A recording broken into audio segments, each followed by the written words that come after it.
Okay, what's going on, everybody? Welcome back to the channel. Your loyal host, Charles Marlowe for CMC Broadcasting. So we're going to be talking about my trades today. I took a few plays, took actually way too many trades. I definitely overtraded today, but we ended in the green, and so that's where we're going to start. We're going to start with the account where we're at. We're up over 2% in the account, and then we're going to go through my trades. We won't go through like all the details, but I'm going to show you generally where I got in and where I got out, and show you the direction of the markets. So if you enjoy these videos, you enjoy the the journaling of my trading life, if you're finding an interest in it, you're learning something from it, if you're just entertained by it, please do support and give it a big thumbs up, and comment down below as well. Always enjoy hearing back from you guys. Let me know what you're investing in, what you're trading in, what are you putting your money in. Without further ado, let's go ahead and look at the TD Ameritrade account. So this is the options trading account. We're up $31 on the day, and we're up 2.7%. Now, I was up a little bit higher than this. I was up about $40 first thing in the morning, right? I took 3 trades. I'm up $40. I think I traded NIO and AMD. I've got the different trades here, you can see. I traded NIO and AMD first thing in the morning, and I was up $40. It was like 3.5%. The account was a little bit over $1,200. It was like $1,200 and some odd change. And I should have stopped there, guys. I should have stopped there. In fact, I even made a video on Instagram trying to hold myself accountable. I made a video on Instagram basically telling people, that I was going to walk away. I was up 3 trades in. That's my trading plan, right? Those are my rules, that if I'm up after 3 trades, I get the F out of there. Well, I have a weakness. There's a psychological weakness, and today I had a blind spot on that psychological weakness, and I take full accountability for overtrading, for losing most of my morning profit and having to trade until noon to get it back. And there were some close calls. I didn't get into the hole like I did yesterday. Like yesterday, I was almost in $100 hole before it turned around in my favor, but I did lose pretty much all of my profit on the 4th and 5th trade, and then the 6th, 7th, and 8th, a little bit here, a little bit there. I managed to get some of it back, but we're not as high as we were earlier, so that's a huge problem. Overtrade. I mean, look at my spreadsheet. Look, these are all the trades for today. Right, all of these right here, from here to here. Right, look at that. That's ridiculous. That is absolutely ridiculous. Now, if these were all at one time or something, if I had bought all these contracts at one time, that'd be different. But no, this is like, 8 trades. Absolutely ridiculous. Absolutely ridiculous. And remember, I got to pay commission, right? Like on this $35 loss. That was only one contract, so it wasn't that bad. But I had to pay commission on that, and I had to pay commission on all of these other trades. And there were losers in I think AMD and ExxonMobil. I had losing trades. Like ExxonMobil, I should have quit while I was ahead at the end of the day. Right, I had like $43 left in buying power, and so I took one last trade, and I only came out with $6 because of it. And that's the great thing too about growing my account, is because now I have, I have a couple $100 extra to trade with. So it's like, I don't have to use my whole account, right? Like if you have $1,000 and you buy, if you buy $100 contracts, like contracts that cost $100, it's not like with stocks where there's like a day trading rule and stuff. You can trade 10 times. You could make 10 trades. That's what's so amazing about options too. There's no PDT rule or anything, but I don't have to do that. I don't have to use all my capital, right? I'm not using it all at the same time. When you use capital, then it has to clear, right? You can't, like if you use $100, you can't use that $100 for the rest of the day. You have to use another $100, right? So you have like your starting amount, and then you have the money that you've already used. And so today I used all of my money to trade, and I don't have to do that. I shouldn't have done that. I was up, 3.5%. That's kind of like my target. That's been my consistent, goal. And now we're a little bit under what we've been. I think we've been doing about 3%, 3.5%, 4%. Today only 2.7%, but I went to war. I was, I learned a lot. I got a lot of experience today. I feel good about it. It's not the end of the world. Let me just show you the trades, right? This is a screenshot from the way it looks on my phone. This is a screenshot from the Thinkorswim app on my phone. It just looks better than this. This is what the desktop, monitor P&L section looks like. You can see, where P&L for the day is $57, but I have to pay commissions, so that is why you don't see that's why you don't see the same number, right? Because this is the number after commissions. But this is what it looks like on my phone, and you can see I had some pretty good trades. AMD made a little bit of money there. NIO also made a little bit of money there. Square is where I think that was actually. That might have been like the fifth trade or so. I lost some on XOM Mobile, and then I took a trade on Square, and I was like, I got to get this money back. And, I was lucky. Because the market doesn't owe me anything, right? I didn't have to come out with $30, especially after over trading, right? I mean, really, I deserved to lose all my profits and yesterday's profits because I didn't stick to my plan and I overtraded. I'm glad that didn't happen. And I gained some experience from, trading. This was like high frequency trading. I was in and out. I mean, it was pretty crazy. But first of all, it's hard to track in the spreadsheet. When you take like 10 different positions throughout the day, I got to track all that in the spreadsheet. It's crazy, right? I can't be doing that every day. So I need to stick to my plan of 3 trades a day. I think what it is, there's a psychological weakness, and I start feeling entitled to more money. I start feeling like I deserve the $50 day, the $100 day, and that will come with time. But I can't force it. I'm almost like trying to force it, and it's just not good. It's not working out good for me. But so we backslid. We were able to get most of it back, which is good. So without further ado, let's go ahead and jump into the Thinkorswim platform on my computer to look at some of the charts. I don't have it all mapped out, so I'm just going to kind of, show you guys generally where I entered and what my thought process was. So this is NIO, the electric car company from China, and they had a big, huge bearish red day yesterday. Can you imagine catching that movement? Oh man. But I had missed that because I was trading whatever I was trading yesterday. I figured we were going to have another red day today, but we're obviously it fell from a supply zone, right? It had entered this big supply zone I already mapped out earlier, but we have a lot of demand at these different levels. There's about 3 different levels of institutional demand, and then there's a huge level of institutional demand down here by like the $7 mark. So it definitely has some support, and you can see in the price action, it closed very near to where it opened, right? At first, the bears were in control, but then the bulls came back and push those bears out and manage to get the stock to close around the same price that it opened at. And this is what it looks like, right? On a 5-minute chart, you can see the last couple of days, right, fell huge. That's a huge move, right? And that's why this is a supply zone, because it's a supply zone because it's followed by a huge, movement, a huge volatile movement in one direction or another. That's how there's huge institutional sell orders. Big banks, Goldman Sachs, Wall Street, right? Huge sell orders up there. People want to take their profits. But on the 5-minute chart for today,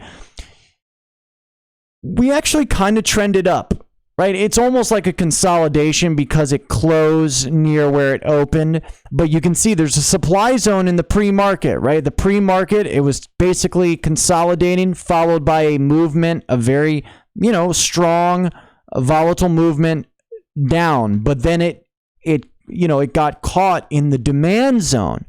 And so this is where I was trading. I scalped, I'm pretty sure it was calls, right? Wasn't it calls? Let me just double check here. I took so many trades. That's another thing about overtrading is you can't remember. No, I took puts. So I got in on this right here because, yes, I remember now. So we were in this supply zone at open. It immediately started rejecting. I saw the consolidation in pre-market and I got in on puts, right? My first 2 trades, I probably got in and out on, some of these same candles. I remember today I was focusing on my target, and since I have the demand zone already mapped out, from days and days previously, you'd have to go to like the 10-minute chart, the 10-day 10-minute chart to see the where this started. Because I knew we were falling into demand, I actually did fairly well. And that's one of the reasons I think I made so much money on these little contracts, because NIO's contracts are not very expensive. Right? Like if I made like $40 just on NIO. Now I have to pay commissions, right? So you got to keep that in mind. But when you go to the options chain and look at NIO, right? Look, a little bit out of the money. You could pay $25. You could pay Well, I probably wouldn't buy the $13 one because the delta is 24. But look at this one that's $25, $26, right? The bid and the ask is real close together on this call, $44. Right? I should have bought calls, right? The stock trended upwards. But look at the puts as well. The puts, right? You've got a 33 delta. Anything over 30, I'll trade. 17 is the ask. Or I'm sorry, 17 is the bid, 19 is the ask. So that's a pretty tight spread. So, with NIO, the options are not that expensive. So, I mean, you could trade these all day with $1,000 account. You could be in and out of these and, you could be making some money, losing some money, but you could be making a lot of trades. And that's why I think it's easy for me to kind of overtrade with some of these smaller stocks because, I can afford them. But on NIO, I got this leg down, right? Probably made about $40 right there. All right. And then we moved to, I think I traded AMD next. Now, these are not in order. Like these are in alphabetical order. They're not in order of how I traded them. But, I usually like highlight exactly where I got in and stuff, but it's just, there's too many trades to really do that. Imagine if I had bought in calls in this demand zone down here, right? And rode it all the way to the top. I want to try to do that one of these days, but it's like, it's so hard to tell exactly what it's not really my strategy either, but it's hard to tell what the market's going to do within a 6-hour time frame. Like it's very scary to hold on to options that long. But it would have been great to buy a couple of options, call options, and hold them all the way till the end of the day. I do want to try to maybe hold on a little bit longer to a couple options. Maybe do that with like my Robinhood account or something. But anyways, let's just check on my spreadsheet on AMD. AMD, we were buying calls and puts. All right. The calls, let's see. They were all profitable, right? All of them were profitable. I made, a couple of bucks there, $3. My biggest one was $13 and about $14 and $13, right? Those were my biggest ones. So I'm buying these little contracts that cost, maybe $25 or whatever. What was my upfront cost? Let me see. On AMD, yeah, you can see $40, $50, right? $53, $59. Couple of them were a little bit more expensive, right? $103, $104. But anyways, so I bought calls and puts. I noticed that we were in a demand zone here. Right? We actually had 2 demand zones where we found support. And, I had sort of caught NIO on the down. So by the time I got to AMD, right? It was going up, had good volume coming in. It was hard to tell. I think it was under the VWAP still at this point, so it was hard to tell exactly what it was going to do. But, you know, by this second green candle, this is a bullish stock. But by this third green candle, right, it's very bullish. Like, you know, this is probably going to close higher than it opened. And it ended up doing that. Now, there was a couple of legs that I caught the puts, right? I played the downside, and I'll show you exactly where it is. This is a 1 minute chart. We were just on the 5 minute chart. This is what a 1 minute chart looks like. Now, this is a very sketchy play. You know, how I played this and what I did on the puts, very sketchy. You got to be very fast, but I'm going to show you what happened. So we entered this supply zone, right? These are institutional sellers up here. It got rejected once, right? It got rejected a second time, kind of came down. Then it got rejected a third time with a topping tail, red candle with a topping tail. That signals huge amounts of selling pressure. Plus, you had topping tails on every single candle before it, right? This is not bullish. Well, it's not as bullish as it could be. Yes, you have this green engulfing candle, but this is, you know, this is easily signaling some kind of pullback on a minute-by-minute basis. So what did I do? I bought puts, and bam, I rode the puts. I remember it was right about here when this candle closed white. That's when I got out. Right when the candle, this doji candle closed and opened exactly at the same place. And so I was like, it's time to get out because it was bullish, right? You can obviously tell this stock is very bullish, right? I guess it could have sort of came down and maybe traded like sideways all day, but I was not taking the chance. I took my profit and got out of there. So that was AMD.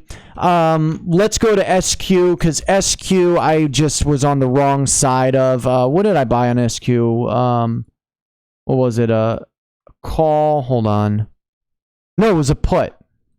It was a put. I'm trying to. Where did I buy this? Hold on. What time was this? At 11:02. And then I got out at 11:10. So let's check it out. See, it went down. I should have. I would have been on the right side. But 11:02. So about right here, right? This candle right here. So this is where I got in on this red candle, right? It was going like this. And I figure, hey, it's going down, right? You had topping tails on these candles up here.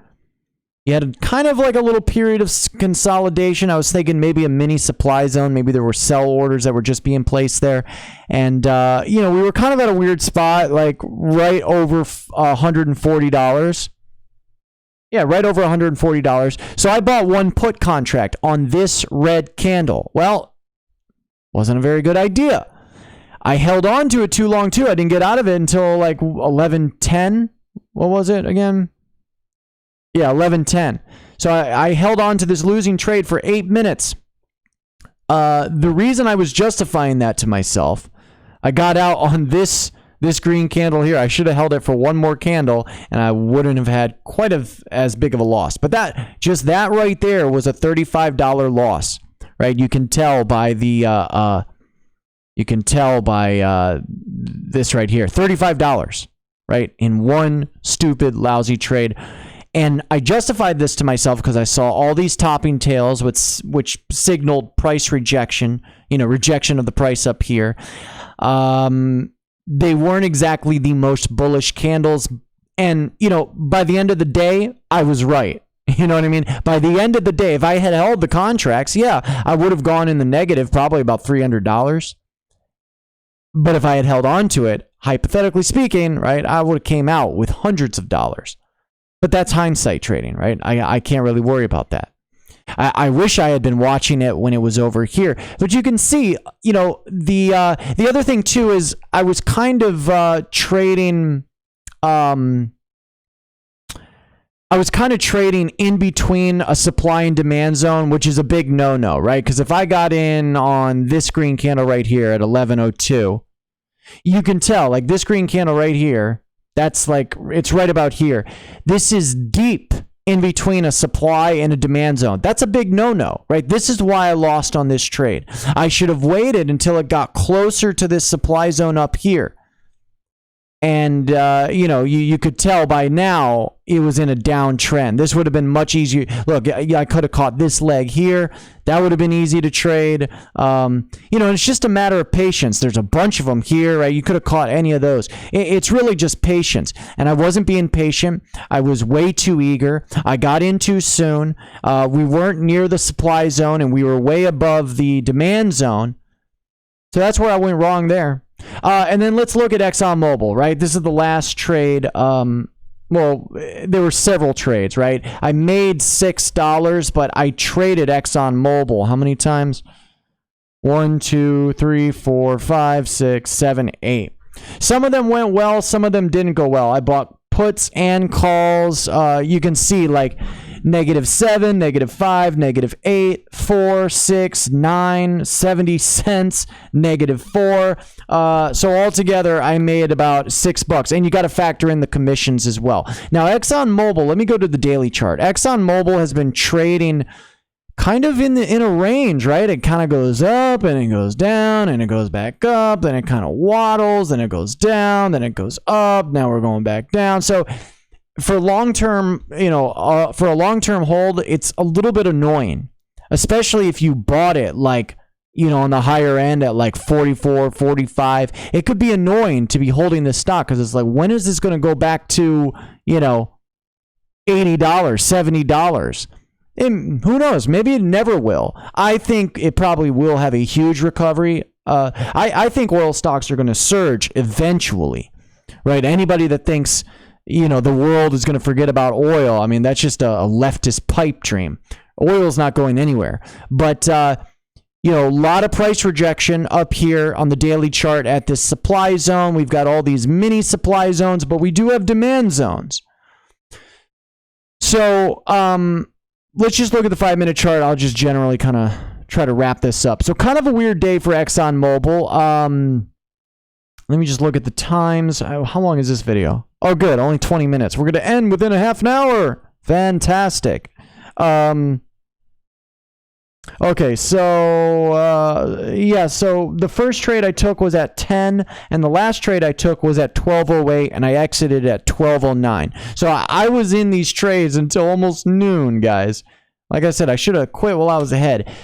So I think I caught this leg down into the demand zone, and I had to map a supply zone, right? We had a supply zone. See how the market is trading sideways? That's an indication that there are new orders, right? In the moment, like when this is all you see, right? When this is all you see and you don't know exactly what's coming after this, it's sort of like time to get ready for either a leg up or a leg down. Now, I figured it was going to be down because we had a lot of topping tails. You can see the topping tails, right? There's price rejection there. Market is trading sideways. So I caught this leg down here and I exited near the demand zone, right? You can see 1, 2, 3, 4 green candles and boom, huge demand zone here. So I made probably some, maybe like $20 or something on this move with a few contracts. Now, where I went wrong is I kind of got caught in this chop. All right, I think my first trade was actually green, and I kept buying puts, and it wanted to stay up, right? It just wanted to stay. I think I actually bought puts in here because I was like, we're surpassing this demand zone. I was thinking, ExxonMobil, it's going to fall all the way down to this demand zone. Well, it didn't do that, right? It held, and I was on the wrong side of the market. And that's what happens, right? That's why you get the F out. When you're wrong, you get out, you cut your losses as quick as you can. But this is the beauty of knowing about the supply and demand zones and, having that in your arsenal because it makes the trade so much easier. Like, yeah, I didn't get every trade right? I definitely didn't get every trade right. And I did lose some. But I was right on more of them than I was losing because I have a strategy.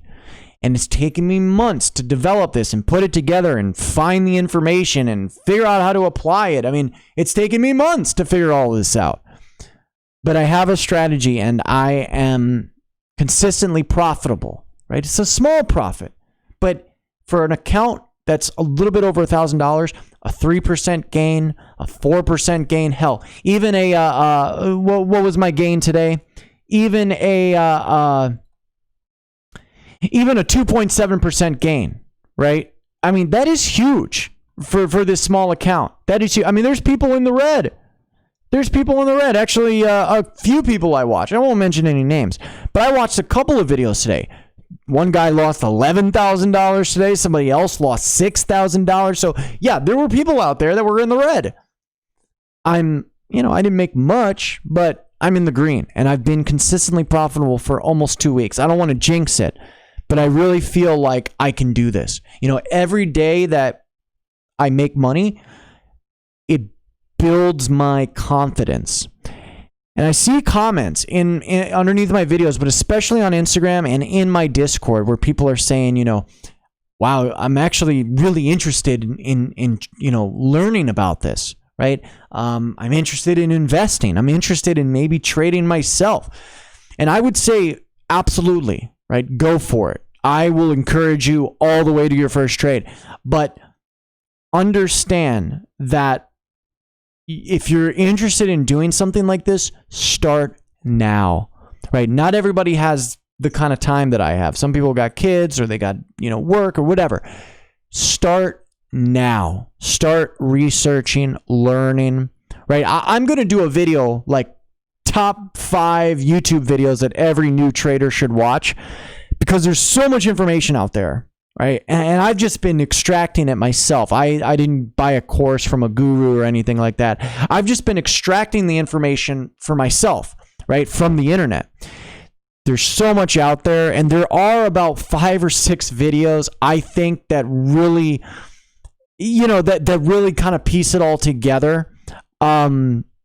So start now, learn about price action, learn about candlesticks, learn about the charts, learn about the technical patterns, learn about the fundamentals, how to read a balance sheet, learn about just start watching stocks, right? If you're brand new to stocks, download the Robinhood app and just start watching them. Watch how they move.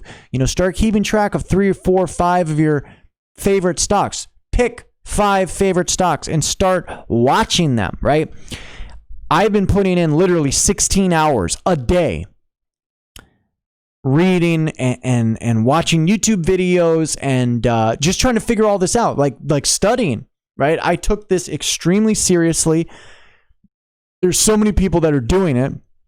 And it's like now that I'm kind of in it, I'm so glad I started, right? Because it seemed insurmountable at first. I was intimidated by stocks and by options, just trading in general. It's extremely intimidating, especially when you don't come from that world and you don't have a lot of, personal finance background and stuff.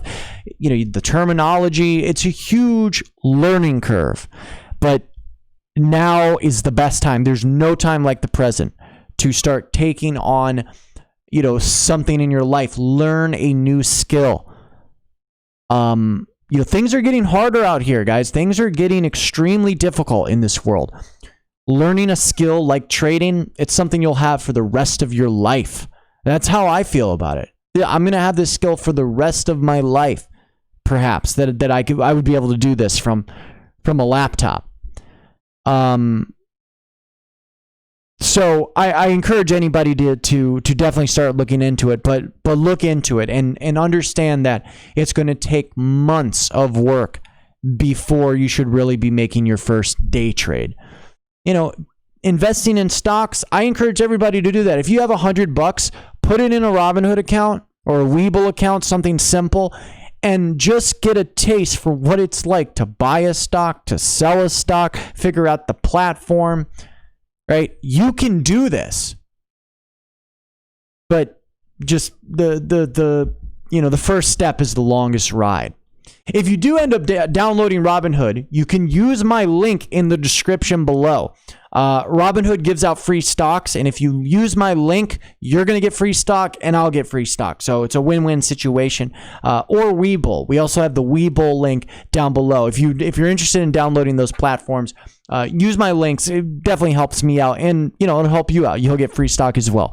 But yeah, that is my trading day tomorrow. Basically, Thursday and Friday, I really want to close these days green. I want this week to be a green week. Doesn't have to be huge, right?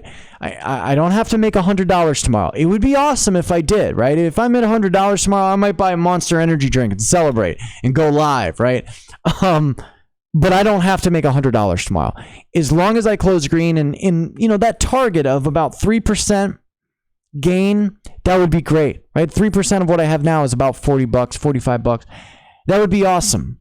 So I'm going to try to do that. I'm going to really try to do that. And, I have to be aware of my psychological blind spots, the greed, the eagerness, right? I just like pushing the button. And the market, like the platforms in the market, they're not there for me to push the button. I'm there to make money, and I need to remember that. And I need to walk away when I'm up in the morning, which I tend to be. I need to walk away and stop trading, because if I don't, I'm going to spend all day chasing it. And then, when you're chasing it, your emotions take over, and it's just not good. It's not good. So I hope you guys learned something from my experience. This is why I'm sharing it. Yes, I'm doing this to keep track of my trades, and it's like a trading journal for me, but I'm doing this for you too, because I hope people can learn something from this and kind of, see where I'm going wrong or where I'm going right, and maybe it'll help you out as well. So let me know your thoughts down below. Really anything. Enjoy hearing back from you guys a lot. Thank you so much for the support on my videos recently. And with that, I'll see you next time. This is CMC Broadcasting. God bless.